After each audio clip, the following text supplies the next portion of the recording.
नमस्कार। धार्मिक रतन चैनल में आपका स्वागत है। जैसा कि आप जानते हैं, इस चैनल के माध्यम द्वारा हम श्री राम कथा धारावाहिक रूप में प्रस्तुत कर रहे हैं। अभी तक 5 प्रकरण हो चुके हैं और आज 6वां प्रकरण है। पिछले प्रकरण में आपने जाना था कि किस प्रकार शिव पार्वती का विवाह हुआ और शिव एवं पार्वती वापस कैलाश पर आए।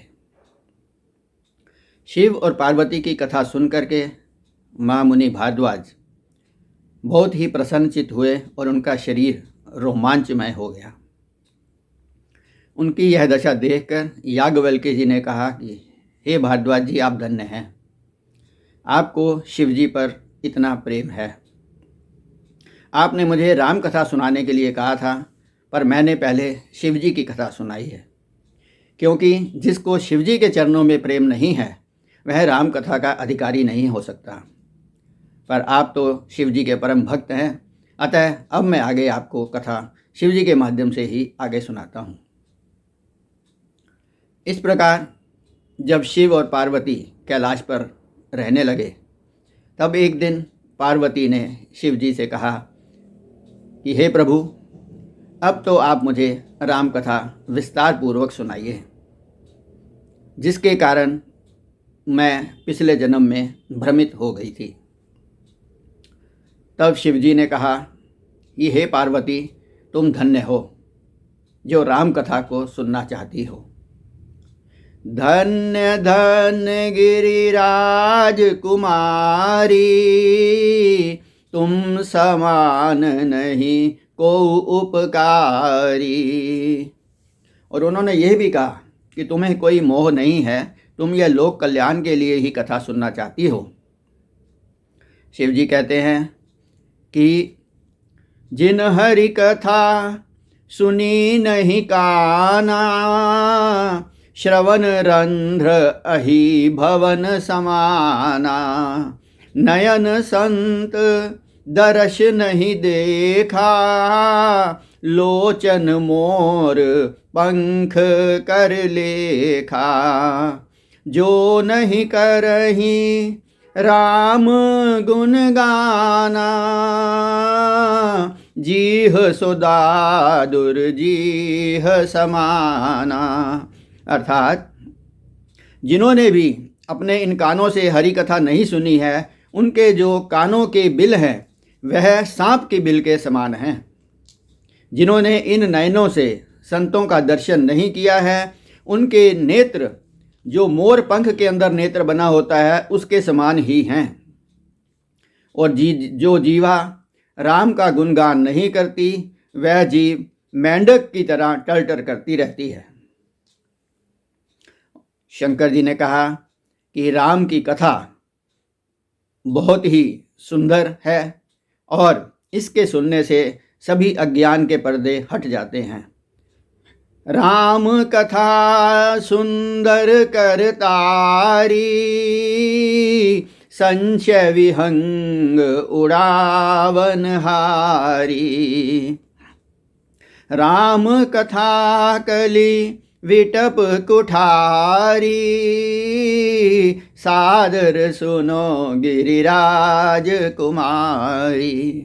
शंकर जी ने कहा, हे गिरिराज कुमारी, आप इस कथा को सादर सुनो, क्योंकि राम कथा कलयुग रूपी वृक्ष को काटने के लिए कुल्हाड़ी के समान है। शंकर जी ने आगे पार्वती जी को यह भी बताया कि सगुण और निर्गुण में कोई भेद नहीं है, दोनों रास्ते ही भवसागर से पार करने के लिए हैं। जो परम ब्रह्म के रूप हैं वही मेरे स्वामी श्री राम के रूप में उन्होंने ही रघुकुल में अवतार लिया था।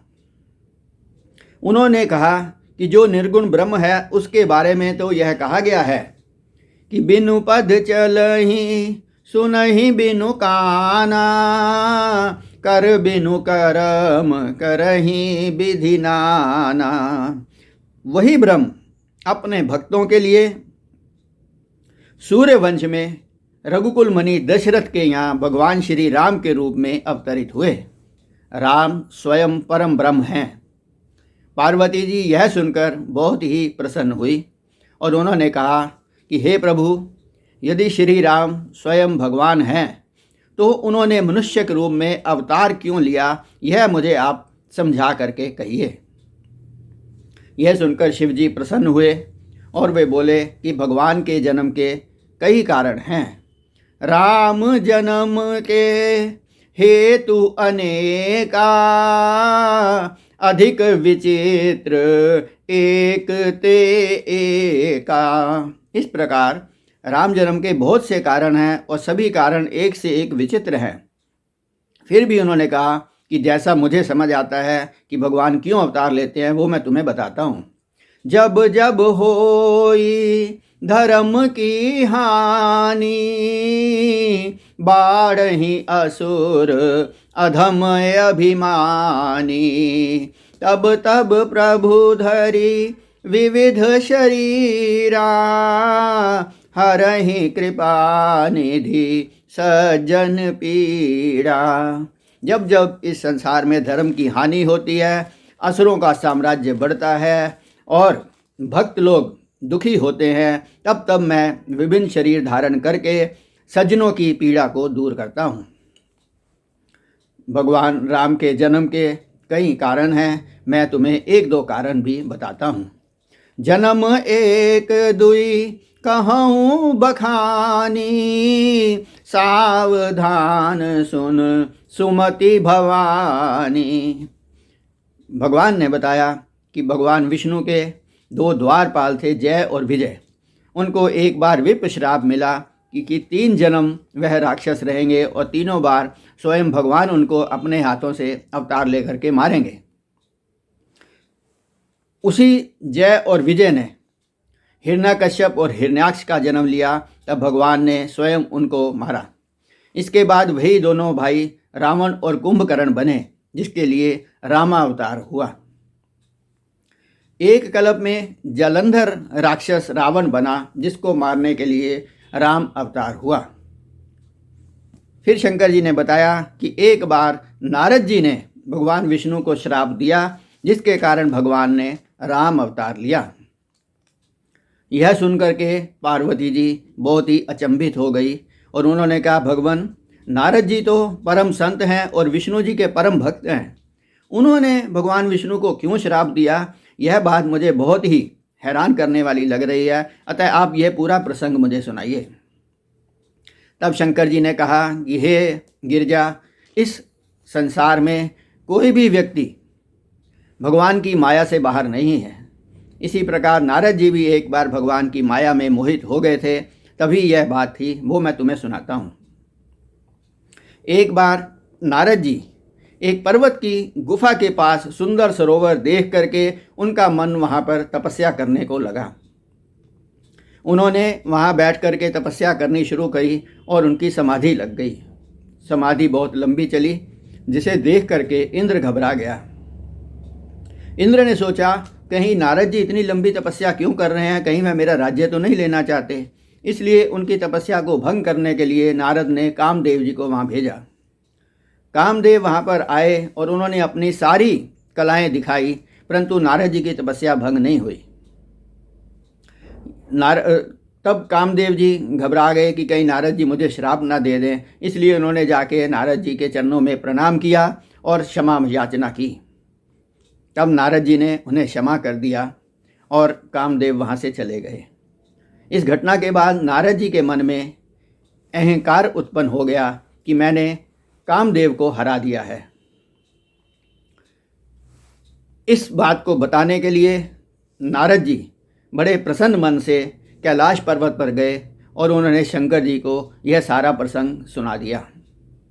शंकर जी ने कहा कि हे नारद जी, आप मेरे परम प्रिय हैं, इसलिए मैं आपको यह कहना चाहता हूँ कि आपने जिस तरह से यह सारी कथा कामदेव की मुझे सुनाई है, ऐसी विष्णु जी को मत सुनाना।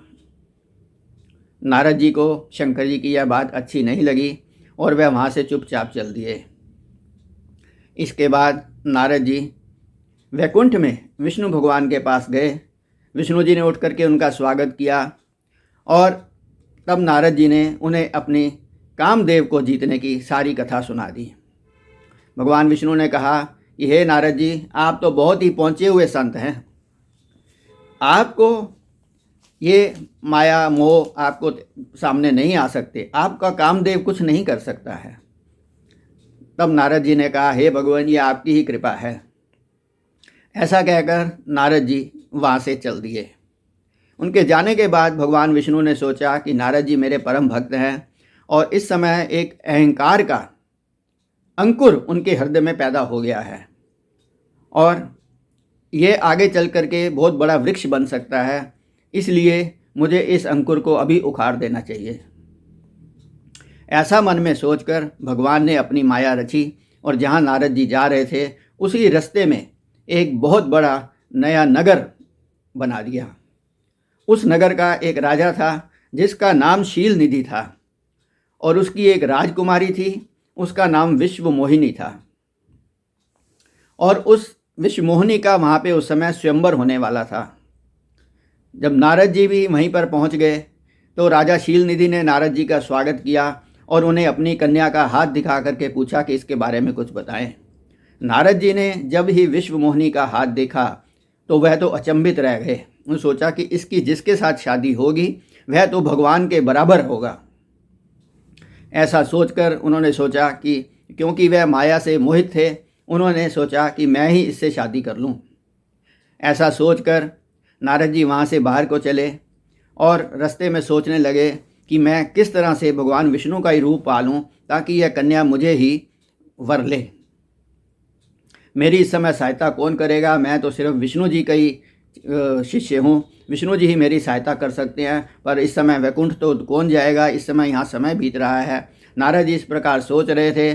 भगवान विष्णु जो कि अपनी माया को देखकर हंस रहे थे, स्वयं वहीं पर प्रकट हो गए। तब नारद जी बहुत प्रसन्न हुए और उन्होंने उनको सारी कहानी सुनाई। विष्णु जी ने कहा कि मैं तो हमेशा ही तुम्हारा भला चाहता हूँ, उसी भला चाहते हुए मैंने जो स्थिति है तुम्हें वैसा ही रूप दिया। नारद जी भगवान विष्णु की गूढ़ बात को समझ नहीं पाए और विष्णु जी वहाँ से चले गए और नारद जी वहाँ आकर के पुनः स्वयंवर में बैठ गए और उनको लगा कि मुझे विष्णु जी ने विष्णु का रूप दे दिया है। उस भीड़ में शंकर जी के 2 गण भी बैठे थे जो कि यह सारा देख रहे थे और नारद जी पर हंसी कर रहे थे। इतने में विश्व मोहिनी वहाँ पर जयमाला लेकर के आई और वह सभी के आगे चक्कर लगाने लगी। नारद जी बार बार उसके आगे आते थे पर उसने नारद जी की तरफ देखा तक नहीं। भगवान ने उस समय, हम आपको बता दें, कि नारद जी को वानर का रूप दिया था, वह भी भयंकर। आखिर में भगवान विष्णु स्वयं वहाँ पर एक राजकुमार के रूप में आए और विश्व मोहिनी ने जयमाला उनके गले में डाल दी। नारद जी बहुत ही क्रोधित हुए और वह जाने लगे और उन्होंने रास्ते में देखा कि भगवान विष्णु जी विश्व मोहिनी के साथ जा रहे हैं। तब नारद जी ने रास्ते में ही उनको यह श्राप दिया कि आपने मुझे वानर का रूप दिया है, जाओ आपको भी धरती पर नर रूप धारण करना पड़ेगा और वानर ही आपकी सहायता करेंगे। आपने मुझे विवाह नहीं करने दिया, अतः आप भी विवाह करके धरती पर दुख पाएंगे और जंगलों में अपनी पत्नी के लिए भटकेंगे। यह सब श्राप सुन करके विष्णु जी ने अपनी माया दूर कर ली। तब नारद जी जब माया दूर हो गई तो भगवान से क्षमा याचना करने लगे। तब भगवान ने कहा कि कोई बात नहीं है, यह सब मैं खुद ही चाहता था, इसीलिए मैंने तुमसे ये श्राप लिया है, क्योंकि अब मैं धरती पर अवतार लूँगा। नारद जी बहुत दुखी मन से वहाँ से चल पड़े। इस प्रकार यह कथा नारद मोह कहलाती है। इस प्रकार नारद के श्राप के कारण भगवान ने एक राम अवतार लिया था। आगे और भी बहुत से कारण हैं जो कि हम आपको अगले प्रकरण में सुनाएंगे। आज के प्रकरण को समाप्त करने से पूर्व आइए 2 मिनट के लिए भगवत भजन कर लेते हैं। श्री राम जय राम जय जय राम, श्री राम जय राम जय जय राम, मंगल भवन मंगल हारी श्री राम जय जय राम। द्रवहु सुदशरथ अजिर बिहारी श्री राम जय जय राम। मंगल भवन मंगल हारी श्री राम जय जय राम। द्रवहु सुदशरथ अजिर बिहारी श्री राम जय जय राम। श्री राम जय जय राम। श्री राम जय जय राम। श्री राम जय जय राम। नमस्कार, धन्यवाद। जय श्री राम।